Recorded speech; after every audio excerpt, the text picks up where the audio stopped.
झाली दिवाळी, सुट्टी एन्जॉय केली का नाही?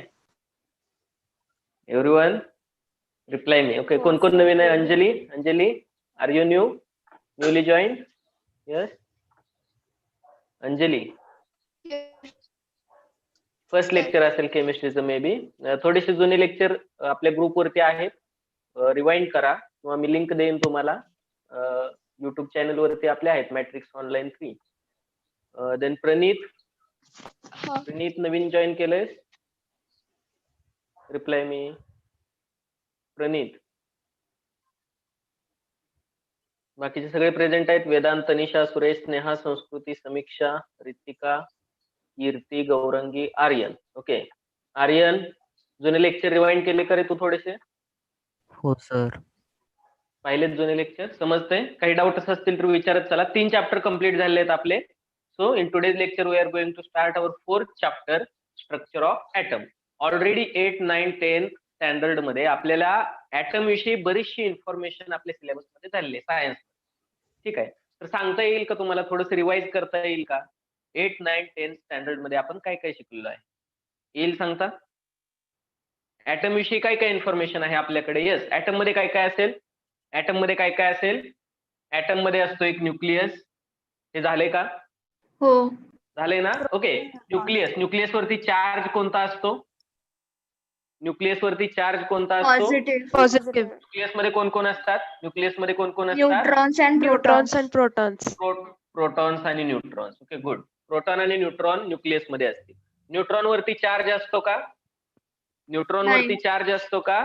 नाही. प्रोटॉन वरती पॉझिटिव्ह पॉझिटिव्ह चार्ज. न्यूट्रॉन वरती न्यूट्रल, म्हणजे आपण त्याला 0 चार्ज असं कन्सिडर करूया. ठीक आहे, तर टोटल न्यूक्लियस वरती चार्ज काय झाला? टोटल न्यूक्लियस वरती चार्ज काय झाला? पॉझिटिव्ह चार्ज झाला. तो कुणामुळे आला? प्रोटॉन्स. कुणामुळे पॉझिटिव्ह चार्ज आला? प्रोटॉन्समुळे. म्हणून आपण न्यूक्लियसला पॉझिटिव्ह चार्जने काय करत असतो? रिप्रेझेंट करत असतो. सराउंडिंगला काय असेल?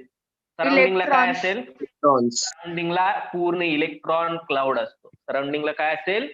इलेक्ट्रॉन क्लाउड और क्लाउड ऑफ इलेक्ट्रॉन. ओके, तर ही बेसिक इन्फॉर्मेशन आपल्याला माहिती आहे. तर आपण याला काय म्हणत असतो? न्यूक्लियस. बरोबर का? मग न्यूक्लियस सोडून राहिलेला जो ऍटमचा पोर्शन आहे, राहिलेला जो ऍटम आहे, याला आपण काय म्हणणार? यस, काय म्हणणार? जसं तुम्ही याला न्यूक्लियस नाव दिलेलं आहे, तसं सराउंडिंगला आपण काय म्हणणार? ऑर्बिट. Extra nuclear region. याला काय म्हणतात? टोटल स्पेसला, 3D स्पेसला आपण काय म्हणतो? Extra nuclear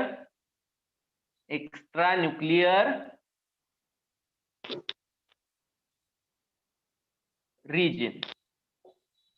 extra nuclear region.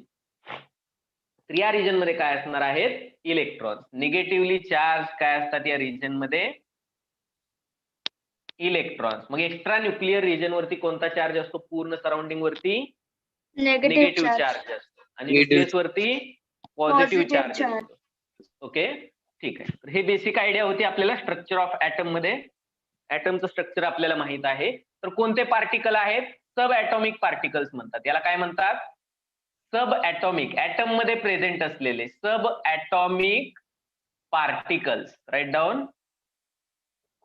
सब ऍटॉमिक पार्टिकल्स असणार आहेत. कोणते कोणते? इलेक्ट्रॉन, प्रोटॉन आणि न्यूट्रॉन.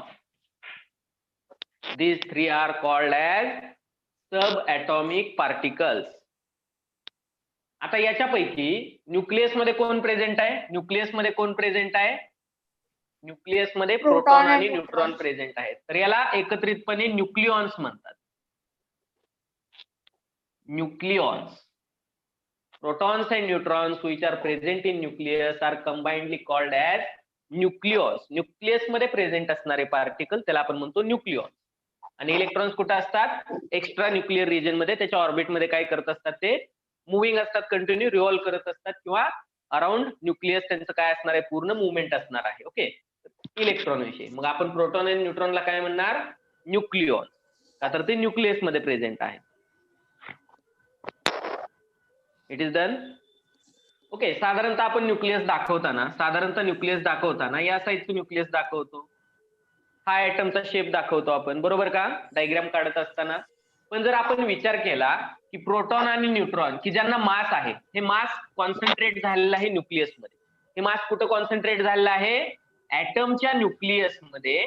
का तर प्रोटॉन आणि न्यूट्रॉनला मास आहे, इलेक्ट्रॉनचं मास हे निग्लिजिबल आहे. इलेक्ट्रॉनचं मास आपण कन्सिडर करत नाही, because this is too much smaller amount. Okay, त्यामुळे आपण हे कन्सिडर करत नाही.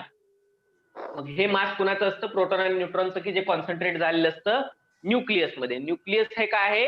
एकदम टायनी स्पेस आहे, एकदम छोटासा असतो nucleus with respect to total volume of atom. Total ऍटमचा व्हॉल्यूमचा जर विचार केला तर न्यूक्लियस हा खूप छोटा असतो, पण आपल्याला प्रत्येक वेळी त्याच्यामध्ये प्रोटॉन न्यूट्रॉन दाखवायचे असतात, पॉझिटिव्ह चार्ज दाखवायचा असतो. त्यामुळे आपण रिप्रेझेंट करत असताना न्यूक्लियस हे थोडंसं साईजला मोठं रिप्रेझेंट करतो. फॉर एक्झाम्पल पहा, न्यूक्लियस किती छोटा आहे. न्यूक्लियस किती, क्रिकेटचा बॉल असतो किंवा टेनिस बॉल असतो आपला, क्रिकेटचा बॉल किंवा टेनिस बॉल या साईजचा, ठीक आहे, आपण एका हातामध्ये पकडतो. जर या साईजचं न्यूक्लियस आहे, क्रिकेटच्या बॉल एवढं किंवा टेनिस बॉल एवढं, तर ऍटमचा व्हॉल्यूम किंवा ऍटमचा शेप किती असणार आहे पहा. तर ऍटमची रेडियस ही 5 किलोमीटर लॉंग असणार आहे. 5 kilometre, nearly equal to 5 kilometre. जर तुम्ही क्रिकेटच्या बॉल एवढं न्यूक्लियस आहे असं कन्सिडर करताय, इथं न्यूक्लियस ठेवताय तुम्ही, ओके, तर ऍटम किती मोठा आहे? ऍटमची रेडियस ही 5 किलोमीटर आहे इन एव्हरी डिरेक्शन. प्रत्येक डिरेक्शनला 5 किलोमीटर गेल्यानंतर तुम्हाला ऍटमचा एंड भेटेल, ऍटमचं लास्ट ऑर्बिट भेटेल. म्हणजे 5 किलोमीटर मध्ये तर पूर्ण सिटी कव्हर होईल, पुणे सिटी, बरोबर की नाही. मग 5 किलोमीटरचा जर तुम्ही राऊंड करताय, पूर्ण पुणे सिटी एवढं जर आपलं काय असेल, एक ऍटम असेल, तर त्याचं न्यूक्लियस किती असणार आहे? फक्त एका टेनिस बॉल एवढं किंवा क्रिकेट एवढं. किंवा तुम्ही दुसऱ्या लँग्वेज मध्ये सांगू शकता की न्यूक्लियस मध्ये, ठीक आहे, आता इलेक्ट्रॉनची साईज खूप छोटी आहे, प्रोटॉनची छोटी आहे, न्यूट्रॉनची छोटी आहे. प्रोटॉन आणि न्यूट्रॉन ज्या न्यूक्लियस मध्ये प्रेझेंट आहेत, तो न्यूक्लियस पण खूप छोटा आहे. मग उरलेली स्पेस काय असणार आहे? एम्प्टी स्पेस असणार आहे. पूर्ण ऍटम मध्ये काय असणार आहे? उरलेली स्पेस ही एम्प्टी स्पेस असणार आहे. सो 99.99999% एवढी स्पेस जी आहे ती एखाद्या ऍटम मध्ये एम्प्टी असते. ही स्पेस जी आहे, हा एवढं काय असणार आहे? त्याला वॉइड म्हणतात किंवा एम्प्टी स्पेस म्हणतात. एवढी एम्प्टी स्पेस असणार आहे. 99.99999 एक्झॅक्ट फिगर आहे, 5 टाइम्स 9, एवढी छोटी फिगर आहे. म्हणजे 0.00001 एवढं पर्सेंटेज तिथं काय असणार आहे? मॅटर असणार आहे. एवढं पर्सेंटेज तिथं काय असणार आहे? मॅटर असणार आहे. येतंय का लक्षात? माईक कोणाचं चालू राहिलंय पहा, थोडंसं म्यूट करा. चुकून जर माईक चालू झाला असेल तर, किंवा काही बोलायचं असेल तर सांगा. ठीक आहे, 99.99999% एवढी स्पेस तिथं काय असणार आहे? एम्प्टी असणार आहे. मग हे ऍटमचं स्ट्रक्चर आहे. ऍटमचं स्ट्रक्चर डिफाईन करत असताना आपण वेगवेगळ्या थेरीज पाहिल्या. डाल्टन्स ऍटॉमिक थेरी झाली आपल्याला. कोणत्या चॅप्टर मध्ये झाली? Dalton's atomic theory first chapter मध्ये झाले Dalton's atomic theory. So in 1808 structure of atom वरती नक्की कोणत्या कोणत्या थेरी झालेल्या आहेत, ज्या आपल्याला 9th स्टँडर्ड मध्ये झाल्यात, 10th स्टँडर्ड मध्ये झालेल्या आहेत, आणि फर्स्ट चॅप्टर मध्ये पण आपल्याला डाल्टन्स ऍटॉमिक थेरी झाले. Okay, so John Dalton proposed his atomic theory. आठवते का? फर्स्ट चॅप्टर मध्ये atom consist of tiny indivisible particles, okay, और एलिमेंट्स और compounds consist of indivisible tiny particles called as atom. प्रत्येक वेगवेगळ्या एलिमेंटचे ऍटम वेगवेगळे असतात. आठवतं का? केमिकल रिएक्शन होताना रिऑर्गनायझेशन होतं. फर्स्ट चॅप्टर आहे का लक्षात? Reply me. Dalton's atomic theory झाले की नाही फर्स्ट चॅप्टर मध्ये? आहे लक्षात? ठीक आहे. जॉन डाल्टनने इन 1808 काय केले आहे? थेरी प्रपोज केलेली आहे ऍटम विषयी. त्याने कॉम्बिनेशनचे जे काही लॉज होते, कॉम्बिनेशन ऑफ मॅटरचं कॉम्बिनेशन होत असताना जे काही 5 लॉज पाहिले आपण, ते लॉज सॅटिस्फाय केलेले होते. पण स्ट्रक्चर ऑफ ऍटम या डाल्टनच्या थेरीने सॅटिस्फाय झालं नाही. Later in 1897 in the year Thomson model आलेलं आहे. थॉम्सनने, सर जे थॉम्सनने काय केलं आहे? थॉम्सन मॉडेल प्रपोज केलेलं आहे. थॉम्सन्स ऍटॉमिक मॉडेल म्हटलं जातं. याच्यामध्ये काय सांगितलं होतं? थॉम्सन्स ऍटॉमिक मॉडेल झाले काय 9th 10th स्टँडर्डला? झालंय तुम्हाला. थॉम्सन्स मॉडेल मध्ये काय सांगितलं? पॉझिटिव्ह चार्ज आणि निगेटिव्ह चार्ज सेपरेट आहे ऍटम मध्ये. ऍटमचं स्ट्रक्चर कसं सांगितलं? Positive charge, negative charge, positive charge, negative charge. आठवतं का? झालंय का हे 10th मध्ये? म्हणजे पॉझिटिव्हली चार्ज पार्टिकल हे निगेटिव्हली चार्ज पूल मध्ये डीप झालेले असतात किंवा त्या सूप मध्ये हे काय झाले असतात? एम्बेडेड झालेले असतात. ओके, तर या टाईपचं स्ट्रक्चर होतं. पॉझिटिव्ह निगेटिव्ह सेपरेशन पहिल्यांदा थॉम्सनने सांगितलं. त्याच्यानंतर in 1911, in the year 1911 Rutherford's model आलेलं आहे. Write down this.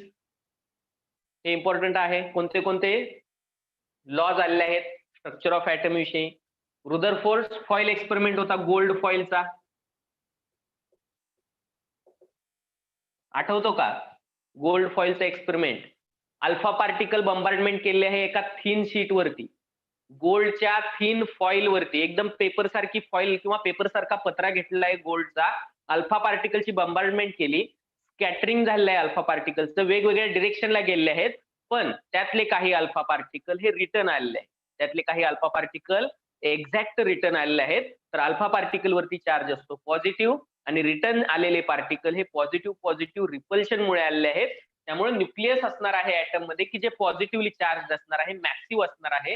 हे पहिल्यांदा रुदरफोर्ड्स फॉईल एक्सपेरिमेंट किंवा गोल्ड फॉईल एक्सपेरिमेंटने पहिल्यांदा काय केलं आहे? प्रपोज केलं आहे. Later in 1912, in the year 1912, Bohr proposed his model of atom. Scientist Niels Bohr's model of atom or Bohr model of atom हे शिकायचं आहे आपल्याला, बोर्स ॲटॉमिक मॉडेल. आणि त्याच्यानंतर एक रिसेंट मधलं मॉडेल शिकायचं आहे. हे 3 झालेले आहेत तुम्हाला 10th स्टँडर्ड पर्यंत, हे 3 झालेले आहेत. आता शिकायचं आहे quantum mechanical model of item.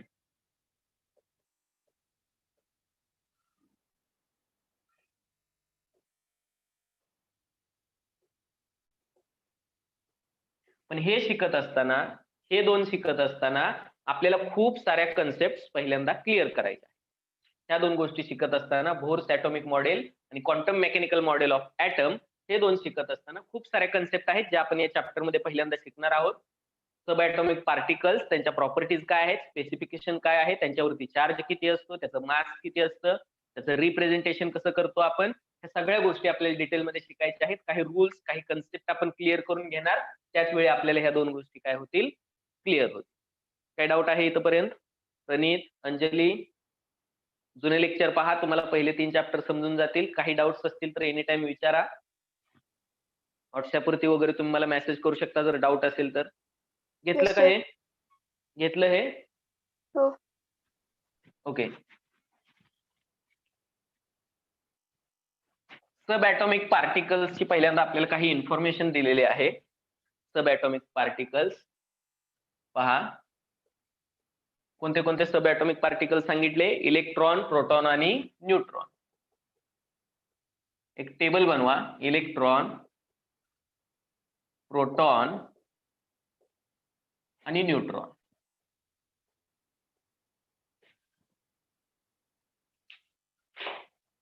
पहिल्यांदा पहा सिम्बॉल. इलेक्ट्रॉन, प्रोटॉन आणि न्यूट्रॉन मध्ये सिम्बॉल. इलेक्ट्रॉनचा सिम्बॉल काय असतो? ई मायनसने दाखवतो. इलेक्ट्रॉनचं रिप्रेझेंटेशन कसं असतं? ई रेस टू मायनसने दाखवतो आपण. प्रोटॉन स्मॉल पी ने दाखवतो, न्यूट्रॉन स्मॉल एन ने दाखवतो. हे माहित असेल प्रत्येकाला, बरोबर की नाही? Yes sir. सिंपल आहे. ठीक आहे. चार्ज आपण कुलोमच्या युनिट मध्ये रिप्रेझेंट करतो. कुलोम म्हणजे काय? फिजिक्स मध्ये झाले का? इलेक्ट्रिसिटीचा चार्ज आपण कुलोम मध्ये सांगतो. कुलोम मीन्स कुलोम हे युनिट इलेक्ट्रिसिटीचं आहे, चार्ज, इलेक्ट्रिक चार्ज. ओके. तर जर 1 एम्पियर करंट 1 सेकंड साठी एखाद्या कंडक्टर मधून पास झाला, 1 एम्पियर करंट जर 1 सेकंड साठी एखाद्या पॉइंट मधून किंवा एखाद्या कंडक्टर मधून पास झाला, तर आपण त्याला म्हणत असतो it is amount of electricity और amount of charge 1 coulomb. Okay. तर कुलोमच्या युनिट मध्ये आपण चार्ज सांगतोय इलेक्ट्रॉनचा. तर इलेक्ट्रॉन वरती चार्ज कोणता असतो? इलेक्ट्रॉन वरती निगेटिव्ह चार्ज असतो.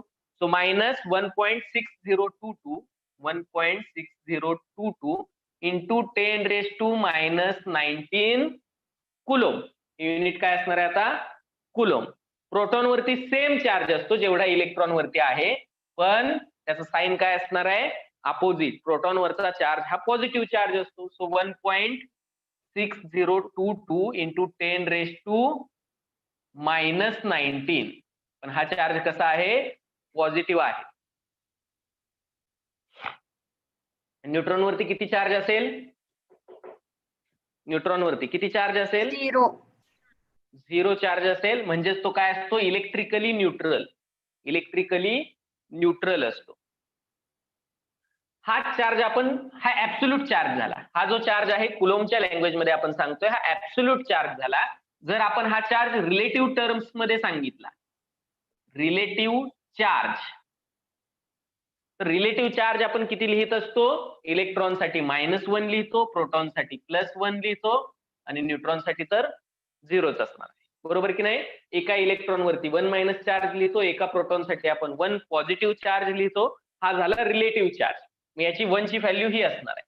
1 पॉझिटिव्ह 1 निगेटिव्ह ची व्हॅल्यू कुलोम्बच्या लँग्वेज मध्ये दिलेली आहे. तर याला म्हणतो आपण ऍब्सोल्यूट चार्ज. हा झाला ऍब्सोल्यूट चार्ज आणि हा झाला रिलेटिव्ह चार्ज. ओके. चार्ज साठी पण सिम्बॉल देतो आपण. Symbol of charge. Symbolic language मध्ये आपण प्रत्येक वेळी चार्ज मेन्शन करत असतो प्रॉब्लेम मध्ये वगैरे. तर इलेक्ट्रॉन वरती -e एवढा चार्ज असतो. E for electron, minus for negative charge. Positive proton वरती पॉझिटिव्ह E एवढा चार्ज असतो. ओके. पॉझिटिव्ह, हे पॉझिटिव्ह चार्ज साठी E म्हणजे जेवढा इलेक्ट्रॉन वरती निगेटिव्ह चार्ज आहे तेवढाच चार्ज पॉझिटिव्ह आहे प्रोटॉन वर, म्हणून सिम्बॉल E यूज केलेला आहे. आणि न्यूट्रॉन चार्ज नसल्यामुळे आपण त्याच्यासाठी सिम्बॉल एक्सप्रेस करत नाही. Then what is the mass? मासचे असा युनिट, मास केजी मध्ये एक्सप्रेस करतो आपण. तर इलेक्ट्रॉनचं मास हे सर्वात कमी आहे, एकदम निग्लिजिबल आहे. 9.10, write down, 9.10 in the terms of kilogram. 938 into 10⁻⁻31 kilogram एवढा निग्लिजिबल चार्ज आहे. (10⁻31). प्रोटॉन मास आहे. तर प्रोटॉनचं मास असणार आहे 1.6726 इंटू 10⁻⁻27 किलोग्राम. न्यूट्रॉनचा प्रोटॉन इतकाच असणार आहे, nearly equal to 1.67493 into 10⁻⁻27 kilogram. तर हे दोन्ही नियरली इक्वल आहेत. हे दोन्ही कसे आहेत? नियरली इक्वल आहेत. -27 -27च्या टर्म मध्ये आहे. जर हेच मास तुम्ही किलोग्रामच्या ऐवजी युनिफाईड मास मध्ये जर रिप्रेझेंट केलं, हे कशामध्ये रिप्रेझेंट केलं? युनिफाईड मासच्या टर्म मध्ये किंवा ऍटॉमिक मास युनिट मध्ये, AMU मध्ये जर तुम्ही रिप्रेझेंट करता याला. ओके. तर हे बनणार आहे 0.00054 ऍटॉमिक मास युनिट. कुणाचं मास? इलेक्ट्रॉनचं मास. प्रोटॉनचं मास असणार आहे 1.00727 ऍटॉमिक मास युनिट. आणि न्यूट्रॉनचं थोडंसं स्लाइटली जास्त असणार आहे प्रोटॉन पेक्षा, 1.00867. लिहिताय का? लिहिताय हे? Yes sir. ओके. आपण कोणते मास यूज करतो? किलोग्राम मध्ये यूज करतो का? मोस्ट ऑफ द टाइम आपण ऍटॉमिक मास युनिट मधलं मास यूज करत असतो प्रॉब्लेम सॉल्व्ह करण्यासाठी. मग अप्रॉक्सिमेटली मास घेतो आपण. So approximate mass in terms of atomic mass unit हे किती घेत असतो? इलेक्ट्रॉनचं मास पहा, याची राऊंडेड ऑफ फिगर करा. Significant figure, rounding of figure झालेलं आहे आपल्याला. याची जर राऊंड ऑफ काय केलं आपण? 4 डायरेक्ट निघून जाईल, 5च्या ऐवजी 1 येईल इथं. 5 निघून गेल्यानंतर 1 ची ऍडिशन होईल आणि काय होणार आहे? 0.001. तर हे एकदम निग्लिजिबल असं मास आहे, त्यामुळे याला 0 मास असं आपण कन्सिडर करतो. 0 ऍटॉमिक मास युनिट असं कन्सिडर करतो, का तर हे खूप छोटं मास आहे, निग्लिजिबल आहे, निग्लेक्ट करू शकतो आपण त्याला.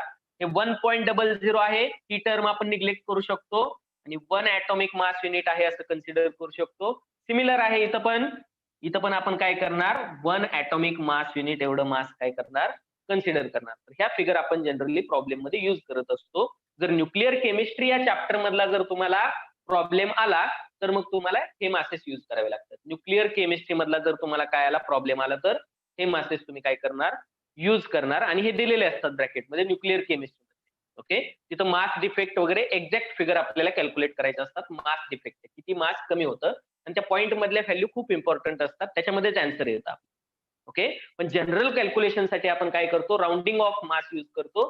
हे मासेस आपण काय करणार आहे, जनरल पर्पज साठी आपण हे यूज करणार आहे. ओके, काही डाऊट आहे का पहा, कोणत्या कोणत्या गोष्टी शिकलो आपण. सिम्बॉल, इलेक्ट्रॉन साठी ई मायनस, प्रोटॉन साठी स्मॉल पी, न्यूट्रॉन साठी एन माहित आहे तुम्हाला ऑलरेडी.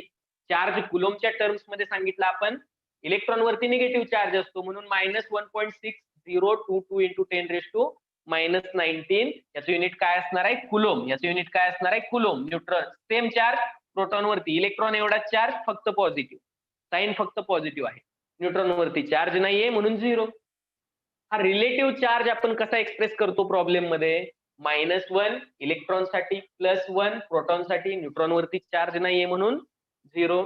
त्याच्यानंतर सिम्बॉल काय असतो चार्जचा, -e इलेक्ट्रॉन वरचा चार्ज, +e प्रोटॉन वरचा चार्ज, न्यूट्रॉन वरती चार्ज नाहीये. परत मास किती आहे, सगळ्यात कमी मास आहे इलेक्ट्रॉनचं. जर तुम्ही इलेक्ट्रॉनच्या आणि प्रोटॉनच्या मासची कंपॅरिझन केली तर इलेक्ट्रॉनचं मास हे प्रोटॉनच्या मास पेक्षा 1/1837 टाइम कमी आहे. म्हणजेच 1837 इलेक्ट्रॉन ज्यावेळी तुम्ही घेताय त्यावेळी एका प्रोटॉनचं मास होते. मग जर एखाद्या ऍटम मध्ये फॉर एक्झाम्पल 10 इलेक्ट्रॉन आहेत, 20 इलेक्ट्रॉन आहेत, तर ते इझिली मास आपण काय करू शकतो, निग्लेक्ट करू शकतो. का तर 1837 इलेक्ट्रॉन ज्यावेळी असणार आहेत त्यावेळी एका प्रोटॉनचं मास, त्यामुळे ही निग्लिजिबल अमाऊंट आहे. ओके, मग 1837 ज्यावेळी प्रोटॉन इलेक्ट्रॉन असतील आपल्याकडे त्यावेळी आपण त्याला कन्सिडर करू शकतो ऍज अ 1 ऍटॉमिक मास, म्हणजे एका प्रोटॉन एवढं मास. पण एवढे इलेक्ट्रॉन असत नाही जनरली एखाद्या ऍटम मध्ये. एखाद्या ऍटम मध्ये 10, 20, 40, 50 हे ऍटम असतात जे आपण एक्झाम्पल मध्ये घेतो, एवढेच इलेक्ट्रॉन असतात. ओके, एवढे इलेक्ट्रॉन असणार नाहीत. That's why this is the negligible amount. Okay, हे मास खूप निग्लिजिबल आहे. 1.6726 इंटू 10⁻⁻27, -31 पेक्षा -27 ही मोठी फिगर आहे. दोन्ही एकाच ऑर्डर मध्ये आहेत. स्लाइटली डिफरन्स आहे, 1.67 1.67 सेम आहे, फक्त पुढचे जे पॉइंट आहेत ते काय आहेत, पुढचे डिजिट्स वेगळे आहेत. म्हणजे प्रोटॉन आणि न्यूट्रॉनचं मास नियरली इक्वल आहे. थोडंसं जास्त आहे न्यूट्रॉनचं कुणापेक्षा, प्रोटॉन पेक्षा. हेच आपण सांगितलं हे ऍटॉमिक मास युनिट मध्ये जे जनरल कॅल्क्युलेशन साठी आपण युज करतोय. ओके, मग एकदम 00054 आहे, म्हणजे हे 1 ऍटॉमिक मास युनिटच्या कुठेही जवळ नाहीये. 1 ऍटॉमिक मास युनिटच्या कुठेही जवळ नाहीये, खूप दूर आहे हे मास. खूप छोटी फिगर आहे ही, त्यामुळे आपण याला निग्लेक्ट केलं आणि याची round figure 1 atomic mass unit केली, याची पण round figure 1 atomic mass unit केली आपण. ओके, हे मासेस आपण काय करणार, हे मासेस आपण युज करणार जनरल कॅल्क्युलेशन साठी. आणि हे जे एक्झॅक्ट मासेस आहेत ऍटॉमिक मास युनिट मधले, हे आपण न्यूक्लिअर केमिस्ट्री या चॅप्टर मध्ये मास डिफेक्ट कॅल्क्युलेट करण्यासाठी आपण हे काय करणार आहोत, युज करणार आहोत. मला सांगा, पटकन रिप्लाय करा, काय डाऊट आहे याच्यामध्ये. एनी डाऊट, एनी क्वेरी, कुणाला काही अडचण. Suresh, Vedant, no sir. Everyone got this, everyone got this. Pranit समजतंय का, अंजली समजतंय. बेसिक इन्फॉर्मेशन आहे जी ऑलरेडी आपल्याला यातल्या बऱ्याचशा गोष्टी झालेल्या आहेत. 9th आणि 10th स्टँडर्ड मध्ये बऱ्याचशा गोष्टी झालेल्या त्या रिवाइज होत आहेत. ज्या नसतील झालेल्या त्या आपल्याला इथं दिलेल्या आहेत. Sir, yes Vedanta. सर इलेक्ट्रॉनचं मास इन केजी काय? हे नंबर मास काय आहेत, हे जे मासेस, ओके, हे जे मासेस आहेत ना हे किलोग्रॅम मध्ये आहेत. हे पहा, इथं पहा, हे किलोग्रॅम मध्ये आहे. नंबर नीट दिसत नाही मला. अच्छा अच्छा, नंबर दिसत नाही. 9.10 9.10938 9.10938 into 10⁻⁻31 into 10⁻⁻31. Okay sir. Okay, 10⁻⁻31. It is clear now. Reply me. Anjali आणि प्रणित समजते का Yes, sir. बाळांनो तुम्हाला. Yes sir. ओके, पहिले लेक्चर जे आहेत 3 चॅप्टर वरती, some basic concept of chemistry, introduction to analytical chemistry, laws of chemical combination, stoichiometric problem, हे थोडंसं इम्पॉर्टंट आहे, ते परत एकदा पहा. Then give the heading discovery of electron. Discovery of electron. Who discovered electron? Can you reply? J.J. Thomson. J.J. Thomson. In the year 1897. Okay, Sir J.J. Thomson discovered electron. Write down this. In the year 1897, Sir J.J. Thomson. कोणता experiment केला जे थॉम्सननी? Thomson experiment आठवतो का experiment? Cathode ray tube experiment आठवतो? Cathode ray tube हा experiment होता sir J थॉम्सनचा. Cathode ray tube. Cathode ray tube म्हणजे जे जुन्या काळातले आपले टीव्ही होते घरामध्ये, मोठे मोठे टीव्ही असायचे, तर टीव्ही मध्ये जी ट्यूब असते ती CRT असते, कॅथोड रे ट्यूब. ओके, आणि पुढची जी स्क्रीन असते त्याच्यावरती काय होतं, त्याचा सिंटिलेशन होतं आणि त्याच्यावरून आपल्याला काय होते, इमेजेस किंवा व्हिडिओज आपण काय करू शकतो, पाहू शकतो. ओके, तर ती कॅथोड रे ट्यूब आहे. ओके, एक्सपेरिमेंट काय होता, काय एक्सपेरिमेंट होता आठवतंय का? पहा, थोडंसं रिवाइज करा. एक्सपेरिमेंट काय होता? अशी एक ट्यूब होती. आता आठवलं का? पहा, अशी एक ट्यूब होती या शेप मधली, कॅथोड रे ट्यूब. आठवतंय का? कितवी मध्ये झाले? 9th स्टँडर्डला झाले की 10th स्टँडर्डला? यस. इथं काय होता? ओके, इथं कॅथोड होता. इथं काय फिट केला होता? इथं एनोड होता. एनोड की जो पॉझिटिव्हली चार्ज असणार आहे आणि निगेटिव्हली चार्ज पार्टिकल काय करतो, इमिट करतो. झालंय हे सगळं तुम्हाला. मग इथून काय होतं, इथून एक स्ट्रीम, इथून काय होतोय, कॅथोड रेचा इमिट होतोय आणि इथं दिलेली आहे स्क्रीन. ऑब्झर्व करण्यासाठी इथं काय दिलेली आहे, स्क्रीन दिलेली आहे. मग हा एनोड जो आहे हा कॅथोड रेचा सोर्स आहे. इथून जर कॅथोड रेज इमिट होत आहेत तर काय केलं होतं, इथं काय केलं होतं, इलेक्ट्रिक चार्ज पॉझिटिव्ह एंडला जोडलेली एक प्लेट इथं प्लेस केली, एक टर्मिनल निगेटिव्ह चार्जला जोडलेलं इथं प्लेस केलं आणि ऑब्झर्व केलं की या रे मध्ये काय मुवमेंट होते. मग या रे मध्ये काय मुवमेंट झाली, हा रे थोडासा पॉझिटिव्ह प्लेटच्या साईडला डिफ्लेक्ट झाला. हा रे काय झाला, कॅथोड रेज काय झाले, पॉझिटिव्ह प्लेटच्या साईडला डिफ्लेक्ट झाले. म्हणजे पॉझिटिव्ह प्लेटकडे या रेज मध्ये किंवा या रेडिएशन मध्ये असणाऱ्या पार्टिकल्सचं अट्रॅक्शन आहे. पॉझिटिव्ह कडे अट्रॅक्शन कुणाचं असतं, पॉझिटिव्ह कडे अट्रॅक्शन हे निगेटिव्हचं असणार आहे. म्हणजे या रेडिएशन मध्ये असणारे जे पार्टिकल्स आहेत यांच्यावरती चार्ज कोणता असला पाहिजे, निगेटिव्ह चार्ज असला पाहिजे. डेफिनेटली हे जर पॉझिटिव्ह चार्ज कडे कॅथोड रेज काय होत आहेत, अट्रॅक्ट होत आहेत, तर डेफिनेटली यांच्यावरती काय असला पाहिजे, निगेटिव्ह चार्ज असला पाहिजे. तरच ते पॉझिटिव्ह एंड कडे काय होऊ शकतात, पॉझिटिव्ह टर्मिनल कडे काय होऊ शकतात, अट्रॅक्ट होऊ शकतात. मग याला काय म्हणू शकतो आपण, this is the original path of cathode ray, this is the deflected path. ही असणार आहे स्क्रीन ऑब्झर्वेशन साठी. ही टोटल असेंब्ली असणार आहे कॅथोड रे ट्यूब जी आपल्या टीव्ही मध्ये असते.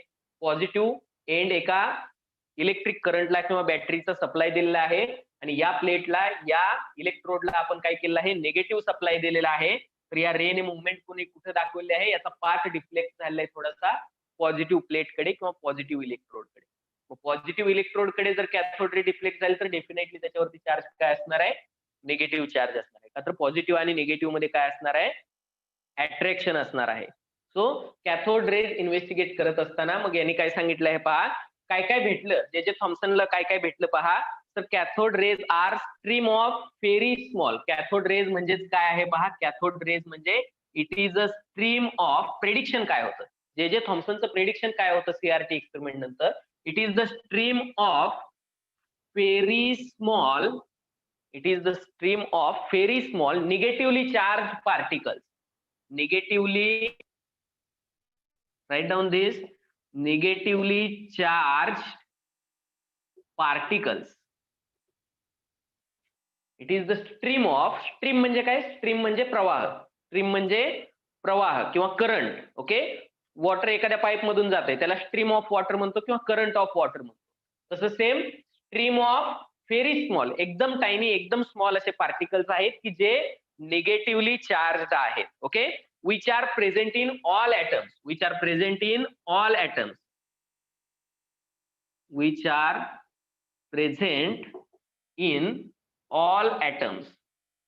So this is the prediction of Sir J.J. Thomson with respect to cathode ray tube experiment. Experiment झाले हे तुम्हाला. ओके, तर प्रेडिक्शन काय होतं? Stream of very small negatively charge particle which are present in all atoms. Cathode ray तर माहित होते, cathode रेचा सोर्स माहित होता, पण कॅथोड रेज इमिट झाल्यानंतर कॅथोड रेचं अनालिसिस कुणीच नव्हतं केलं. मग कॅथोड रेचं अनालिसिस सिम्पली केलेलं आहे. कसं? एक पॉझिटिव्ह प्लेट दिली आहे, एक निगेटिव्ह प्लेट दिली आहे, बॅटरीच्या पॉझिटिव्ह टर्मिनलला जोडलेली आहे म्हणून हा पॉझिटिव्ह इलेक्ट्रोड झाला. बॅटरीच्या निगेटिव्ह टर्मिनलला जोडलेली प्लेट आहे ती निगेटिव्ह इलेक्ट्रोड झाला. पण डिफ्लेक्शन कुठे झालेलं आहे? ओरिजिनल पाथ तर हा होता, ओरिजिनल पाथ जो सेंटरला आहे हा होता कॅथोड रेचा. डिफ्लेक्शन झालं पॉझिटिव्ह प्लेटकडे. म्हणजेच याच्यामध्ये, या रेडिएशन मध्ये, कॅथोड रे मध्ये असणारे जे काही छोटे छोटे पार्टिकल आहेत त्याच्यावरती डेफिनेटली निगेटिव्ह चार्ज असला पाहिजे, तेव्हाच ते पॉझिटिव्ह एंडकडे काय झाले, पॉझिटिव्ह प्लेटकडे अट्रॅक्ट झालेले आहेत. ओके, म्हणजे चार्ज आपण इथे डिफाईन केलेला आहे, चार्ज निगेटिव्ह चार्ज असला पाहिजे. प्रेडिक्शन काय दिलं? इट इज कॅथोड रे म्हणजेच काय? Cathode ray it is a stream of very small negatively charge particle. It is a stream of very small negatively charge particles which are present in all atoms. काय सांगितलं? हे particle प्रत्येक item मध्ये present असतात. आणि काय सांगितलं पहा, these particles are lighter 1837 times. These particles are 1837 times lighter than, आता त्यावेळी प्रोटॉनची डिस्कव्हरी नव्हती, मग than hydrogen atom. Hydrogen atom पेक्षा 1837 टाइम्स लाइटर पार्टिकल आहेत. म्हणजे पार्टिकलचं रिलेटिव्ह मास पण मेजर केलेलं आहे इथं. एवढ्या वजनाने कमी असलेले पार्टिकल्स आहेत. And present in all atom, सगळ्या ॲटम मध्ये प्रेझेंट आहेत हे पार्टिकल.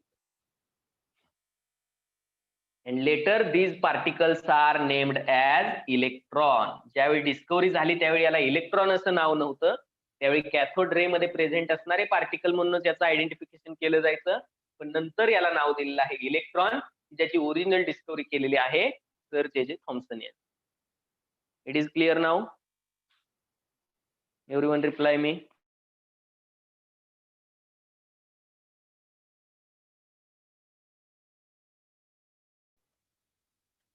झाले का हे?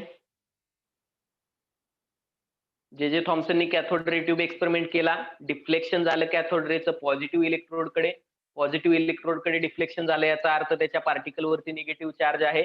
मग प्रेडिक्शन काय होतं? एक्सपेरिमेंटचं आउटपुट काय होतं?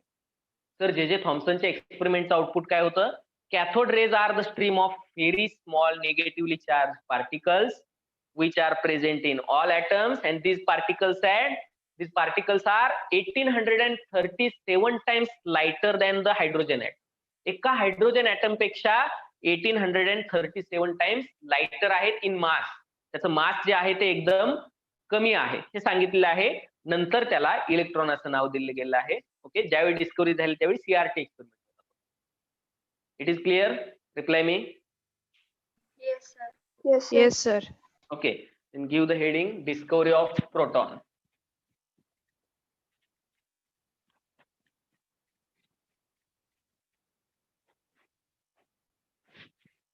Discovery of proton. Who discovered proton? Rutherford. Rutherford in the year 1911. okay 1911. In the year 1911, Ernest Rutherford discovered proton. हे पण MCQ साठी इम्पॉर्टंट आहे. कोणता एक्सपेरिमेंट केला रुदरफोर्डने? जसं की J.J. थॉम्सनने कॅथोड रे ट्यूब एक्सपेरिमेंट केला, तसं रुदरफोर्डने कोणता एक्सपेरिमेंट केला होता हे पण झालंय तुम्हाला आठवतंय का? पहा, कोणता एक्सपेरिमेंट रुदरफोर्डने केला होता? Ernest Rutherford. आठवतंय कुणाला? सांगता येईल? कोणते पार्टिकल यूज केलते? जसं कॅथोड रे यूज केले Alpha होते जे particles. थॉम्सनने. Alpha particle. गुड. ओके, मग एक्सपेरिमेंट काय होता? एक्सपेरिमेंट काय होता? Scattering of alpha particle by thin gold foil. Write down. Scattering of alpha particles by काय यूज केली होती? पेपर सारखी पातळ अशी गोल्डची फॉईल यूज केली. म्हणजे पेपर एवढा पातळ जर पत्रा घेताय तुम्ही गोल्डचा तर त्याला फॉईल असा शब्द आहे. Okay, particles bye thin gold foil. This is the experiment. Experiment मध्ये काय भेटलं? एक्सपेरिमेंट मध्ये काय भेटलं? Protons. ओके ओके, एक्सपेरिमेंट काय होता पहा. अल्फा पार्टिकलची बंबार्डमेंट केली. अल्फा पार्टिकलची बंबार्डमेंट केली कशावरती? अल्फा पार्टिकलची बंबार्डमेंट केली थिन गोल्ड फॉईल वरती. एका गोल्ड फॉईल अल्फा पार्टिकल बंबार्डमेंट केली. त्याच्या टोटल साइडने काय केलं होतं? टोटल साइडने स्क्रीन, फोटोग्राफिक प्लेट म्हणतो आपण ज्याला, फोटोग्राफिक प्लेट काय केली होती? असेंबल्ड केली होती. ओके, मग काय झालं? ज्यावेळी अल्फा पार्टिकल अर्नेस्ट रुदरफोर्डने थिन गोल्ड फॉईल वरती बंबार्ड केले, काही या डिरेक्शनला गेले, काही या डिरेक्शनला गेले, काही सरळ गेले, काही या डिरेक्शनला गेले, काही या डिरेक्शनला गेले. सगळ्या डिरेक्शनला त्याचं काय झालेलं आहे? स्कॅटरिंग झालेलं आहे. सगळ्या डायरेक्शन मध्ये त्याचं काय झालेलं आहे? स्कॅटरिंग झालेलं आहे. हे आपण इझिली फोटोग्राफिक प्लेट वरती पाहू शकतो. जिथं ते स्कॅटरिंग झालेलं आहे तिथं आपल्याला डॉट दिसतो, ग्लो दिसतो. ओके, जसं टीव्ही वरती, टीव्ही बंद असताना स्क्रीन कशी ब्लॅक दिसते आणि टीव्ही चालू केल्यानंतर स्क्रीन कशी दिसते? ग्लो येतो. सेम तसं इथं फोटोग्राफिक प्लेट किंवा जुने रोल पाहिलेत का तुम्ही फोटोचे? फोटोमध्ये जुने रोल यूज केले जायचे फोटो काढण्यासाठी. जुने कॅमेरे असायचे, आता सारखं मेमरी कार्ड नसायचं त्याच्यामध्ये. असे रोल असायचे फोटोग्राफिक. सर निगेटिव्ह आणि का? काय व्हायचं त्याच्यावरती? हा, निगेटिव्ह. फोटोच्या निगेटिव्ह पाहिलेत का? फोटोच्या निगेटिव्ह Yes, जुने sir. रोल असायचे, वरती पाहिलं का आपल्याला फोटो इमेज दिसायची. तर ती फोटोग्राफिक प्लेट असते. ती काय असते? Photographic plate. तशी ही फोटोग्राफिक प्लेट आहे. जिथं कुठं बंबार्डमेंट होईल या अल्फा पार्टिकलची स्कॅटरिंग होऊन, तिथं आपल्याला डॉट दिसतो, तिथं आपल्याला ग्लो दिसतो. मग असा पूर्ण 3 डायमेन्शनल ग्लो भेटलेला आहे. पण महत्वाचं ऑब्झर्वेशन काय होतं?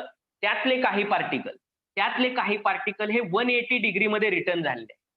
त्यातले काही पार्टिकल हे एक्झॅक्ट ज्या रूटने गेले, ज्या पाथने गेले, ज्या वेने गेले, त्याच वेने रिटर्न झालेले आहेत. 180 डिग्री मध्ये त्याचं काय झालेलं आहे?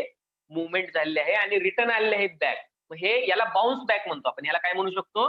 हे बाउन्स झालेले आहेत. हे बॅकला बाउन्स झाले आहेत. बॅक डिरेक्शनला, ज्या डिरेक्शनला आले त्याच डिरेक्शनला हे फेकले गेले किंवा रिटर्न आले. तर हे कशामुळे झालं? तर याच्यावरून प्रेडिक्शन दिलेलं आहे अर्नेस्ट रुदरफोर्डने की डेफिनेटली याच्या ऍटम मध्ये एखादं असं न्यूक्लियस असणार आहे. त्याच्या ऍटम मध्ये काय असणार आहे? जो पार्टिकल रिटर्न आलाय हा पॉझिटिव्हली पार्टिकल आहे. अल्फा पार्टिकल, याच्यावरती पॉझिटिव्ह चार्ज आहे अल्फा पार्टिकल वरती.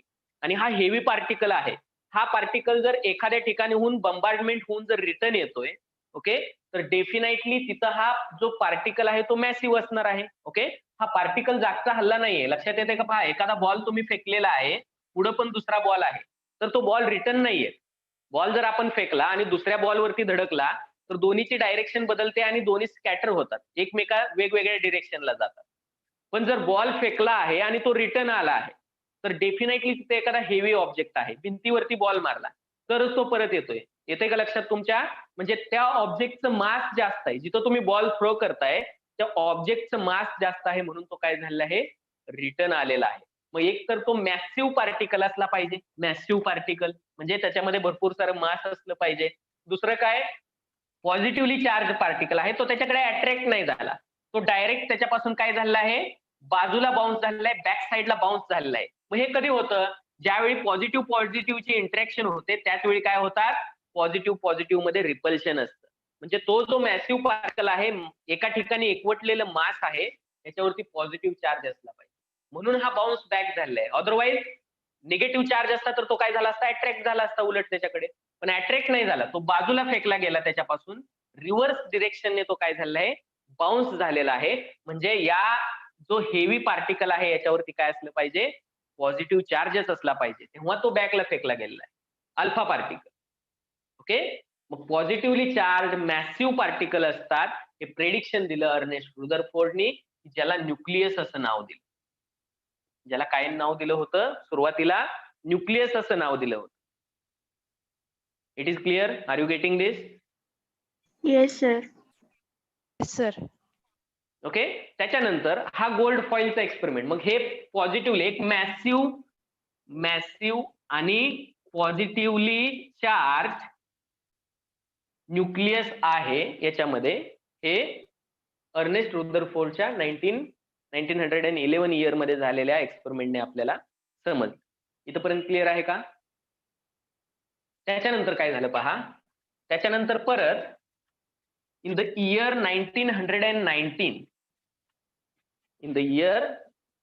1919 अर्नेस्ट रुदरफोर्ड दुसरा एक एक्सपेरिमेंट केलेला आहे फास्ट मुव्हिंग अल्फा पार्टिकल विषयी. कोणता?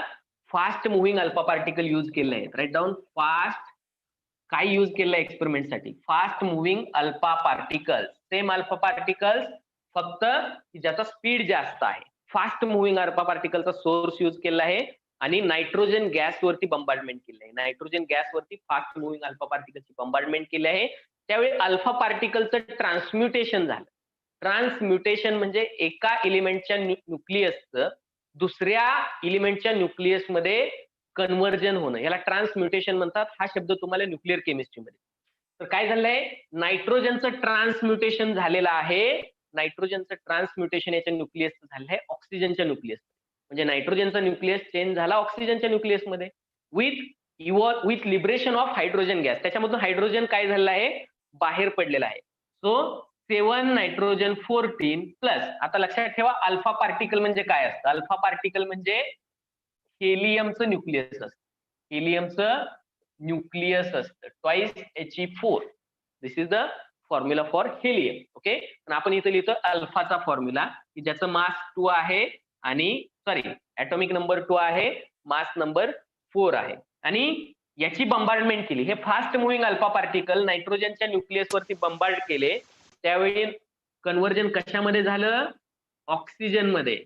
8 ऑक्सिजन 17 मध्ये झालं आणि याच्यामधून बाहेर पडला 1H1. तर याला असं कन्सिडर केलं होतं की हा बाहेर पडलेला हायड्रोजन आहे. यांनी काय प्रपोज केलं? याच्यावरून काय प्रपोज केलं रुदरफोर्डने? की हायड्रोजन असे बरेचसे एक्सपेरिमेंट केले. जो नायट्रोजन विषयी एक्सपेरिमेंट केला, असे बरेचसे एक्सपेरिमेंट केले. प्रत्येकामधून एक न्यूक्लियस बाहेर पडत होता, की ज्याचं मास इलेक्ट्रॉन पेक्षा 1837 टाइम जास्त होतं. हेवी होता पार्टिकल आणि ज्याच्यावरती पॉझिटिव्ह चार्ज होता. तर याला कन्सिडर केलेलं आहे की हे हायड्रोजन न्यूक्लियस आहे. हे काय आहे? हे जे आहे हे काय आहे? Hydrogen nucleus.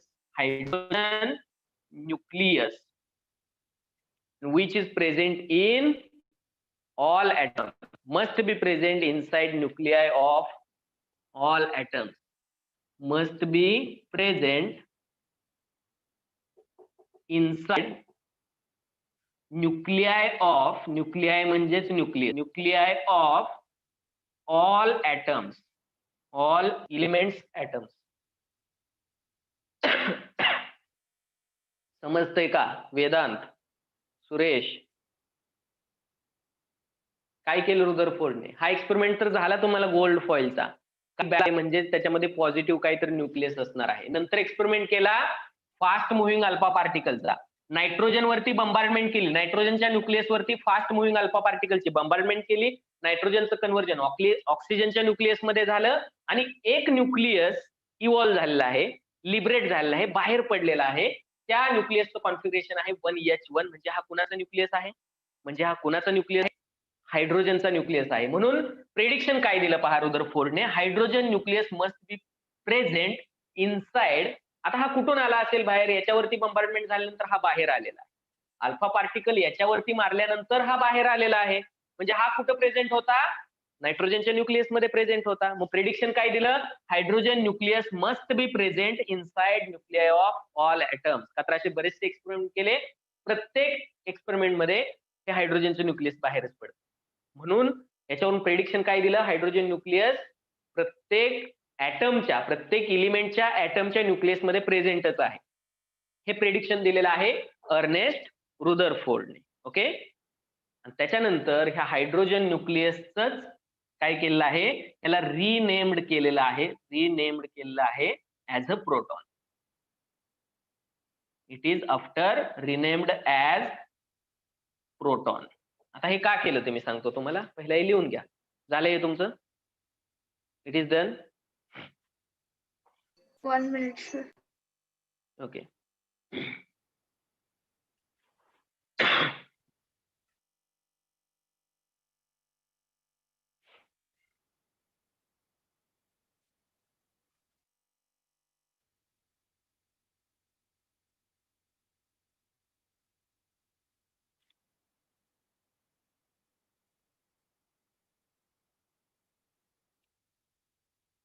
Done, sir. It is done Yes. Everyone. Okay, पहा हायड्रोजनचं न्यूक्लियस जे आहे इमिट होणार, याला प्रोटॉन का म्हणायचं, 1H1 ला प्रोटॉन का म्हणायचं हे मी तुम्हाला सांगतो. हे नंतर नाव दिलं गेलं प्रोटॉन. पहिल्यांदा डिस्कवरी याची झाली होती. हायड्रोजनचं न्यूक्लियस सगळीकडे प्रेझेंट आहे, ही डिस्कवरी रुदरफोर्डने केली. प्रत्येक न्यूक्लियसमध्ये, प्रत्येक ॲटमच्या, प्रत्येक एलिमेंटच्या, प्रत्येक ॲटमच्या न्यूक्लियसमध्ये हे हायड्रोजन प्रेझेंटच आहे, हायड्रोजनचं न्यूक्लियस. आणि ते का प्रेझेंट आहे, तर हा एक्सपेरिमेंट फास्ट मुव्हिंग अल्फा पार्टिकलची बंबार्डमेंट केल्यानंतर मॅक्झिमम कंपाऊंड हे इमिट करतात, म्हणजेच हे न्यूक्लियस मध्ये प्रेझेंट असलं पाहिजे. ओके, हायड्रोजनचं स्ट्रक्चर काय आहे, न्यूक्लियस मध्ये काय असतो, 1 प्रोटॉन. न्यूट्रॉन असतो का, नाही. सराउंडिंग मध्ये काय असतो, एका ऑर्बिट मध्ये असतो 1 इलेक्ट्रॉन. बरोबर का, निगेटिव्हली चार्ज इलेक्ट्रॉन असं आपण म्हणूया त्याला, निगेटिव्ह चार्जने दाखवूयात आपण त्याला. हा एका ऑर्बिट मध्ये असतो. हे आहे हायड्रोजन ॲटमचं स्ट्रक्चर. हा झाला हायड्रोजन ॲटम, बरोबर का. पण हा झाला total hydrogen atom. Hydrogen nucleus कशाला म्हणणार, हायड्रोजन न्यूक्लियस कशाला म्हणणार, हायड्रोजन न्यूक्लियस कशाला म्हणणार, जर सराउंडिंग तुम्ही कट करताय या ॲटम मधून, सराउंडिंग कट करताय, तर हे झालं हायड्रोजनचं न्यूक्लियस. मग आता मला सांगा, हायड्रोजनच्या न्यूक्लियस मध्ये काय काय प्रेझेंट आहे, काय काय प्रेझेंट आहे हायड्रोजनच्या न्यूक्लियस मध्ये. न्यूट्रॉन आहेत का, नाही आहेत. प्रोटॉन किती आहेत, ओनली 1. म्हणजे हायड्रोजनचं न्यूक्लियस म्हणजेच काय, हायड्रोजनचं न्यूक्लियस म्हणजे 1 प्रोटॉन. दुसरं काय असणार आहे का त्याच्यामध्ये, काहीच नाही आहे त्याच्यामध्ये. मग हायड्रोजनचं न्यूक्लियस म्हणजेच काय, प्रोटॉन. ही डिस्कवरी नंतर झाली, हे नाव नंतर दिलं गेलं प्रोटॉनचं, की हा पार्टिकल म्हणजे हायड्रोजनचं न्यूक्लियस. ही जी कन्सेप्ट आहे, पार्टिकल तोच आहे, पण हायड्रोजनचं न्यूक्लियस म्हणजेच काय आहे, 1 proton. It is clear, it is clear Yes, everyone. sir. Okay, का तर दुसरं काही नाही आहे हायड्रोजनच्या न्यूक्लियस मध्ये, एक प्रोटॉनच आहे, म्हणून हायड्रोजनच्या न्यूक्लियसला नंतर प्रोटॉन असं नाव दिलं गेलं. किंवा आता जरी तुम्हाला कधी प्रॉब्लेम लिहिताना 1H1 आलं तर तुम्ही त्याला काय म्हणणार, 1H1 हे न्यूक्लियस आलं तर तुम्ही त्याला काय म्हणणार, तर तुम्ही त्याला प्रोटॉनच म्हणणार. प्रोटॉनचं रिप्रेझेंटेशन तुम्ही 1H1 ने पण काय करू शकता न्यूक्लिअर रिएक्शन. ओके, तर ही झाली discovery of proton. Then discovery of neutron. Give the heading.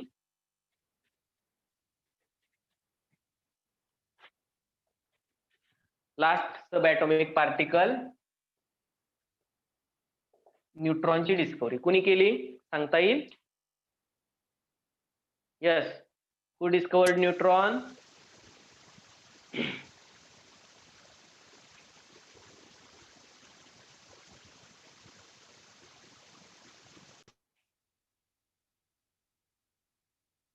Yes, sound नाही आला मला. कुणी माईक ऑन केलता, प्रणित, आवाज नाही आला मला. Who discovered neutron? Yes, in the year 1932, James Chadwick, write down the name, James Chadwick discovered neutron. This is again important for the MCQ. In the 1932, James Chadwick discovered neutron. त्याच्या अगोदर James चॅडविकने कोणता experiment केला, neutron कसा डिस्कवर केला, त्याच्या अगोदर थोडंसं हिस्ट्रीमध्ये जाऊयात आपण. 1911 मध्ये काय केलं आहे, रुदरफोर्डने गोल्ड फॉइलचा एक्सपेरिमेंट केला आहे, बरोबर का. 1911 मध्ये गोल्ड फॉइलचा एक्सपेरिमेंट केला आहे. 1919 मध्ये रुदरफोर्डने कोणता एक्सपेरिमेंट केला आहे, ट्रान्सम्युटेशन झालेला, transmutation of nitrogen into oxygen हा एक्सपेरिमेंट केलेला आहे. त्याच्यातून प्रेडिक्शन काय दिलं होतं की 1H1 हे न्यूक्लियस प्रत्येक याच्यामध्ये प्रेझेंट आहे, ज्याला नंतर आपण काय म्हटलेलं आहे, प्रोटॉन असं म्हटलेलं आहे. मग याच्यानंतर काय झालं पहा, प्रत्येक एलिमेंटचे मासेस, ऍटॉमिक मास नंबर आणि ऍटॉमिक नंबर हे प्रेडिक्ट केले जाऊ लागले, याच्यावरती डिस्कवरी होऊ लागले. जर आपण जर पाहिलं हायड्रोजन 1H1 आहे, पण जर हेलियम पाहिला तर 2 हेलियम 4 आहे. ओके, मग हे जे मास मध्ये डिफरन्स येतोय, ऍटॉमिक नंबर एवढा मास नंबर नाही येत. ओके, प्रत्येक एलिमेंटच्या ऍटॉमिक नंबर आणि मास नंबर मध्ये काही ना काही डिफरन्स आहे की जे हायड्रोजन मध्ये नाही आहे. हायड्रोजन मध्ये 1H1 आहे, एकच प्रोटॉन आहे, ऍटॉमिक नंबर पण 1, मास नंबर पण 1. ऍटॉमिक नंबर कसा देतो आपण, नंबर ऑफ प्रोटॉन्स जेवढे असतील तेवढा ऍटॉमिक नंबर, जेवढे प्रोटॉन आहेत तेवढा ऍटॉमिक नंबर. पण मास नंबर कसा देतो, प्रोटॉन अधिक न्यूट्रॉन, प्रोटॉन प्लस न्यूट्रॉन, दोन्हीचे मास घेतोय आपण. मग न्यूट्रॉनची तर डिस्कवरी नव्हती झाली तोपर्यंत. ओके, मग हा मास नंबर वाढतो कशाने, तर रुदरफोर्डने इन द इयर 1920 एक प्रेडिक्शन दिलं होतं की असा एखादा पार्टिकल प्रेझेंट आहे की जो न्यूट्रल आहे, neutral in charge, neutral particle की ज्याचं मास जे आहे, mass is equal to mass of proton, nearly equal to proton, की ज्याचं मास हे प्रोटॉनचे इक्वल आहे, असा एक पार्टिकल न्यूक्लियस मध्ये प्रेझेंट असण्याची शक्यता आहे. हे 1920 मध्ये रुदरफोर्डने सांगितलं. मग याच्यावरती काम सुरू झालं, पण हे डिस्कवरी न्यूट्रॉनची झालेली नव्हती. So in the year 1932 James चॅडविकने पहिल्यांदा काय केलं आहे, न्यूट्रॉन प्रेझेंट आहे हे काय केलं आहे, प्रपोज केलं आहे. कोणता एक्सपेरिमेंट केला पहा, अर्नेस्ट रुदरफोर्डने 1920 मध्येच प्रेडिक्शन दिलं होतं की असा एक पार्टिकल आहे की ज्याचा चार्ज न्यूट्रल आहे आणि ज्याचं मास हे प्रोटॉनच्या मास एवढा आहे की जो न्यूक्लियस मध्ये प्रेझेंट आहे. पण याची डिस्कवरी केलेली आहे चॅडविकने. चॅडविकने काय केलंय पहा, चॅडविकने फेलोसिटी मेजर केलेली आहे. ओके, एक सोर्स घेतलेला आहे, पोलोनियम सोर्स, जो अल्फा पार्टिकल इमिट करतो. एक सोर्स घेतलेला आहे, ठीक आहे, याच्या डिटेलमध्ये आपल्याला नाही जायचं. सोर्सच्या एक सोर्स आहे पोलोनियमचा, हा काय करतो, अल्फा पार्टिकल्स इमिट करतो. अल्फा पार्टिकलचा सोर्स आहे पोलोनियम. ओके, पोलोनियम काय करेल, अल्फा पार्टिकल इमिट करेल या सोर्स पासून. हे पार्टिकलची बंबार्डमेंट केलेली आहे बेरिलियमच्या शीटवर. या पार्टिकलची बंबार्डमेंट केलेली आहे बेरिलियमच्या शीटवरती. बेरिलियमचं एक शीट घेतलं, याच्यावरती काय केलेलं आहे, बंबार्डमेंट केलेली आहे. याच्यामधून एक रेडिएशन बाहेर पडलं. बेरिलियमच्या फॉइल मधून किंवा शीट मधून एक रेडिएशन बाहेर पडलं. हे रेडिएशन काय केलेलं आहे, पॅराफिन मधून पास केलेलं आहे. हे रेडिएशन पॅराफिन ऑइल असतं, पॅराफिनचं ऑइल असतं. तर पॅराफिनचे शीट किंवा पॅराफिन तुम्ही सॉलिड फॉर्म मध्ये त्याचं शीट बनवू शकता. जर त्याला हीट केलं तर लगेच, जसं मेन असतं, मेन त्याला पॅराफिन म्हणतो आपण. ओके, तर त्याच्या शीट मधून काय केलंय, पॅराफिन शीट मधून पास केलेलं आहे. हे पास केल्यानंतर याच्यातून प्रोटॉन बाहेर पडले. ज्या प्रोटॉनची डिस्कवरी रेडी झालेली आहे, हे प्रोटॉन्स बाहेर पडले. त्या प्रोटॉनची व्हेलॉसिटी मेजर केली. याची व्हेलॉसिटी काय केलेली आहे, या प्रोटॉनची बाहेर पडणाऱ्या मेजर केलेली आहे जेम्स चॅडविकने. ओके, मग हा सोर्स अल्फा पार्टिकलचा आहे, म्हणजे हे काय आहेत, अल्फा पार्टिकल्स आहेत. पोलोनियम सोर्स मधून अल्फा पार्टिकल बेरिलियमच्या शीटवरती इमिट केले. बेरिलियम पासून एक अननोन रेडिएशन, एक अननोन किंवा अनआयडेंटिफाईड रेडिएशन काय झालंय, जे माहित नाही काय आहे. हे रेडिएशन पॅराफिन वरती काय केलं आहे, पॅराफिन त्याच्या पुढे प्लेस केलं. याच्यामधून एक अननोन रेडिएशन बाहेर पडतं. हे रेडिएशन कोणतं आहे किंवा हे पार्टिकल कोणते आहेत आपल्याला माहित नाही. तर त्याच्या पुढे पॅराफिन मधून त्याला अलाउ केलं पास होण्यासाठी या अननोन रेडिएशनला. तर पॅराफिन मधून प्रोटॉन बाहेर पडले आणि प्रोटॉनची व्हेलॉसिटी मेजर केली. ओके, तर याच्यावरून काय लक्षात आलं पहा, जर या पॅराफिन मधल्या प्रोटॉनला जर याने रिप्लेस केलेलं असेल तर याचं मास, म्हणजे हा इथं कॅप्चर झालेला आहे, हा कॅप्चर झाला, इथं प्रोटॉन नॉकआउट झाला. हा पार्टिकल इथं कॅप्चर झाला, इथला प्रोटॉन नॉकआउट झाला बाहेर. मग या नॉकआउट झालेल्या प्रोटॉनची व्हेलॉसिटी मेजर केली. हा पार्टिकल जर नॉकआउट होऊ शकतो तर डेफिनेटली, आणि हा पार्टिकल याची जागा घेऊ शकतो, तर याचं मास किती असणार आहे, मास हे एक्झॅक्टली और नियरली इक्वल टू प्रोटॉन असणार आहे. लक्षात येते का पहा, लक्षात येते का? स्नूकर माहितीये का? स्नूकर कसं खेळलं जातं? स्नूकर जर तुम्ही काठीने या बॉलला, स्ट्रायकर बॉलला काय केलं, स्ट्रायकर बॉलला जर हिट केलं, हा बॉल काय करतो, याला जाऊन हिट करतो, याची जागा घेतो आणि हा मूव्ह होतो, बरोबर का? हा मूव्ह होतो. किंवा कॅरम खेळता, कॅरम स्ट्रायकरने मारलं एखाद्या याला, काय होते, ते जे सोंगटी आहे ती पुढे जाणार आहे आणि स्ट्रायकर त्याची जागा घेतो. हे कधी शक्य आहे? कधी शक्य आहे? जर त्याचे मासेस इक्वल असतील. मास जर कमी असेल तर तो पुढे जाणार आहे का? नाही जाणार तो पुढे. येते का लक्षात? सेम तसं झालंय. ह्या पार्टिकलने याची जागा घेतली आणि याला बाहेर नॉकआउट केलेलं आहे. बाहेर पडणारा प्रोटॉन आहे. हा पार्टिकल काय असणार आहे? अनआयडेंटिफाईड पार्टिकल, की ज्याचं मास हे प्रोटॉनच्या मास एवढं असणार. ओके. आणि याला जर तुम्ही चार्ज देऊन पाहिलं, पॉझिटिव्ह प्लेट, निगेटिव्ह प्लेट, हा डिफ्लेक्ट होत नाहीये. म्हणजे याच्यावरचा चार्ज काय आहे? 0 आहे. तर हे पार्टिकल्स पहिल्यांदा आयडेंटिफाय केले आणि याला काय नाव दिलं? न्यूट्रॉन असं नाव दिलं. याला न्यूट्रॉन्स असं नाव दिलेलं आहे. तर हे न्यूट्रॉन पार्टिकल्स आहेत. Draw the figure.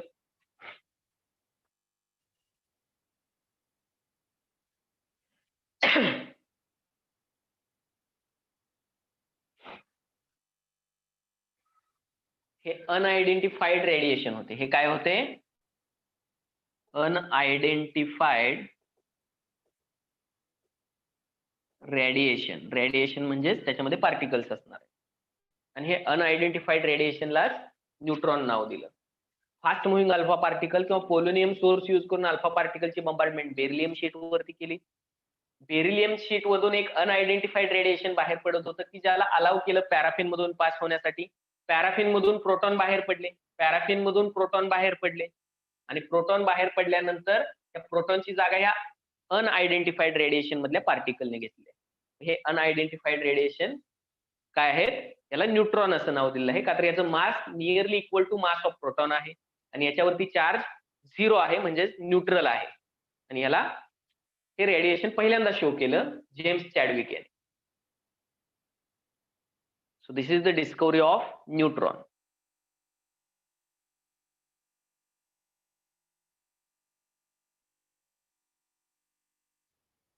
झालं काय? मी यांनी काय नाव दिलं याला? न्यूट्रल आहेत म्हणून न्यूट्रॉन असं नाव दिलं. It is done. Yes, sir.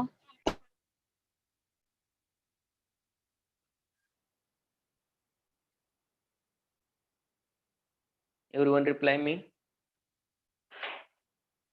Yes sir.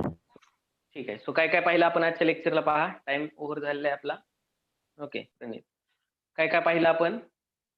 Yes, structure of atom. Atom मध्ये असणारे 3 पार्टिकल ज्याला आपण सब ऍटॉमिक पार्टिकल म्हणतो. इलेक्ट्रॉन, प्रोटॉन आणि न्यूट्रॉन. माहित आहे सगळं तुम्हाला. ठीक आहे. तर सुरुवातीला जॉन डाल्टनची थेअरी होती, नंतर जे थॉम्सनचं मॉडेल होतं, बोर्स ऍटॉमिक मॉडेल होतं आणि आता जे आपल्याला शिकायचं आहे बोर्स ऍटॉमिक मॉडेल आणि त्याच्यासाठीच्या सगळ्या कन्सेप्ट आपण क्लिअर करतो. जे क्वांटम मेकॅनिकल ऍटॉमिक मॉडेल आहे हे शिकण्यासाठी सगळ्या कन्सेप्ट आपण क्लिअर करतोय. तर त्याच्यामध्ये आपण एक छोटे 3 पॉईंट पाहिले. Discovery of electron, discovery of proton आणि डिस्कव्हरी ऑफ न्यूट्रॉन. तर इलेक्ट्रॉन, ओके, सब ऍटॉमिक पार्टिकल 3. न्यूक्लियॉन्स कोणाला म्हणतात? जे न्यूक्लियस मध्ये प्रेझेंट आहेत, प्रोटॉन आणि न्यूट्रॉन. प्रत्येकाचा चार्ज पाहिला, मास पाहिला आपण, त्याचं रिप्रेझेंटेशन पाहिलं, प्रोटॉन, इलेक्ट्रॉन आणि न्यूट्रॉनचं. Discovery of electron. इलेक्ट्रॉन कुणी डिस्कव्हर केला? J Thomson. जे थॉम्सनने इलेक्ट्रॉन डिस्कव्हर केला. ओके. इन द इयर कोणतं year? 1897. 1897. Okay. Discovery of electron by sir J Thomson. Okay. इलेक्ट्रॉनची डिस्कव्हरी कशी झाली? कोणता एक्सपेरिमेंट कोणता? जे थॉम्सनने कोणता एक्सपेरिमेंट केला? कॅथोड रे ट्यूब, सीआरटीचा एक्सपेरिमेंट केला. Cathode ray tube. कॅथोड रे काय झाले? पॉझिटिव्ह प्लेट कडे डिफ्लेक्ट झाले, म्हणून ते निगेटिव्हली चार्ज पार्टिकल आहेत. त्याचं मुवमेंट आणि मास कॅल्क्युलेट केलं, की जे हायड्रोजन ऍटम पेक्षा 1837 टाइम्स लाइटर होते, लाइटर इन मास. ओके. आणि त्याला इलेक्ट्रॉन असं नाव दिलं. ठीक आहे. त्याच्यानंतर प्रोटॉनची डिस्कव्हरी कोणी केली? Ernest Rutherford. In the year 1911. 1911. Okay. Experiment कोणता केलं रुदरफोर्डने? Scattering Scattering of alpha alpha particle by thin gold foil. Thin gold foil use केली. त्याच्यामधून स्कॅटरिंग झालं, काही पार्टिकल बाउन्स बॅक झाले. याचा अर्थ आहे की त्या फॉइल मध्ये काहीतरी मॅसिव्ह न्यूक्लियस आहे की ज्याच्यावरती पॉझिटिव्ह चार्ज आहे आणि ज्याचं मास जास्त आहे कुणापेक्षा इलेक्ट्रॉनच्या मासपेक्षा. ओके, मास जास्त आहे, सॉरी अल्फा पार्टिकलच्या मासपेक्षा जास्त मास आहे, म्हणजे न्यूक्लियसची कन्सेप्ट तिथं आलेली आहे. त्याच्यानंतर 1919 मध्ये काय सांगितलं आहे रुदरफोर्डने, ट्रान्सम्युटेशन एक्सपेरिमेंट केला. फास्ट मुव्हिंग अल्फा पार्टिकल नायट्रोजनच्या न्यूक्लियसवरती बंबार्ड केले, नायट्रोजनचं कन्व्हर्जन ऑक्सिजन मध्ये झालं आणि एक न्यूक्लियस बाहेर पडलं की ज्या न्यूक्लियसला आपण हायड्रोजन न्यूक्लियस म्हणतो. त्या काळामध्ये हायड्रोजन न्यूक्लियस म्हटलं गेलं त्याला, आणि बऱ्याचशा एक्सपेरिमेंट मधून आपल्याला हायड्रोजन न्यूक्लियस आउट झालेलं दिसलं. त्या न्यूक्लियसला काय नाव दिलं गेलं नंतर, प्रोटॉन. प्रोटॉन. का तर हायड्रोजनच्या न्यूक्लियस मध्ये प्रोटॉन सोडून दुसरं काहीच नसतं. त्याचं मास हे काय आहे, इलेक्ट्रॉनच्या मासपेक्षा 1837 टाइम ग्रेटर आहे, जास्त आहे मास. त्याच्यावरचा चार्ज हा पॉझिटिव्ह आहे. चार्ज इझिली आयडेंटिफाय करू शकतो. एका स्ट्रीम मधून त्याला पास करा आणि त्याच्या स्ट्रीम वरती पॉझिटिव्ह निगेटिव्ह प्लेट ठेवा. पॉझिटिव्ह प्लेट कडे जर त्याची मुवमेंट झाली तर त्याचा चार्ज निगेटिव्ह आहे. निगेटिव्ह प्लेट कडे जर त्याचा पाथ डिफ्लेक्ट झाला तर त्याच्यावरती पॉझिटिव्ह चार्ज आहे. ओके, हे सिंपल लॉजिक आहे त्याच्यामधलं. रिएक्शन पण लिहिली आपण नायट्रोजनची. ओके, त्याच्यानंतर रुदरफोर्डने 1920 मध्ये काय केलं होतं, एक प्रेडिक्शन दिलं की ऍटॉमिक नंबर आणि मास नंबर शिकणार आहोत आपण नेक्स्ट चॅप्टरला. ऍटॉमिक नंबर आणि मास नंबरचे जे कॅल्क्युलेशन्स आहेत त्याच्यामध्ये डिफरन्स येतोय. म्हणजेच मास असणारा, जे प्रोटॉनचं मास आपण कन्सिडर करतो तेवढंच मास असणारा आणखी एखादा पार्टिकल आहे की ज्याच्यावरती कोणताच चार्ज नाहीये. चार्ज नाहीये म्हणून आपण त्याला आयडेंटिफाय करू शकत नाही. ओके, चार्ज असता तर लगेच तो डिफ्लेक्ट झाला असता, पण चार्ज नाही म्हणून आपण त्याला लवकर आयडेंटिफाय करू शकत नाही. पण असा पार्टिकल प्रेझेंट असणार आहे हे प्रिडिक्शन 1920 मध्ये दिलं अर्नेस्ट रुदरफोर्डने. आणि याच्यावरती काम सुरू असताना 1932 मध्ये एका एक्सपेरिमेंट मध्ये जेम्स चॅडविकला काय झालंय, न्यूट्रॉनची डिस्कव्हरी झालेली आहे. तो एक्सपेरिमेंट कोणता होता पहा.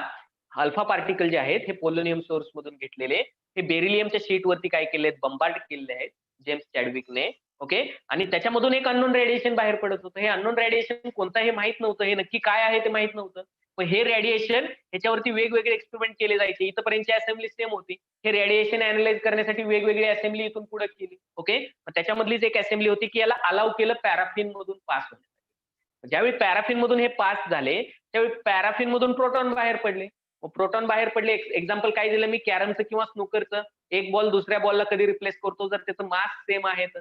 ओके, तसं सेम किंवा कॅरम मध्ये एक स्ट्रायकरने आपण काय करतो, दुसऱ्या ह्याला लगेच रिप्लेस करतो. ओके, तो त्याची जागा घेतो, तो फास्ट मुव्हिंग होईल. याची व्हेलोसिटी मेजर केली. प्रोटॉनला रिप्लेस करणारा पार्टिकल काय असू शकतो, नियरली इक्वल टू प्रोटॉन एवढं मास असणार आहे त्याचं, थोडंसं कमी किंवा थोडंसं जास्त, पण नियरली इक्वल टू प्रोटॉन एवढं मास असणार आहे. जर तुम्ही या रेडिएशनला स्ट्रीमिंग केलं, या रेडिएशनच्या स्ट्रीमला जर पॉझिटिव्ह निगेटिव्ह प्लेट दिली तर याचं डिफ्लेक्शन कुठंच होत नाही. हा याचा ओरिजिनल पाथ सोडत नाहीये, पॉझिटिव्ह कडेही जात नाही, निगेटिव्ह कडेही जात नाही, म्हणजे हा न्यूट्रल आहे. हे रेडिएशन मध्ये असणारे पार्टिकल्स हे न्यूट्रल आहेत, ज्याचं मास नियरली इक्वल टू प्रोटॉन आहे. मग याला नंतर काय नाव दिलं जेम्स चॅडविकने, न्यूट्रॉन असं नाव दिलं. Okay, it is clear. काय डाऊट आहे कुणाला अजून? No, sir. Anyone has doubt? Okay, so can we stop this session? Yes, sir. Okay, so we are going to stop this session. Everyone have a nice day. Next lecture ला परत continue करूयात आपण हे.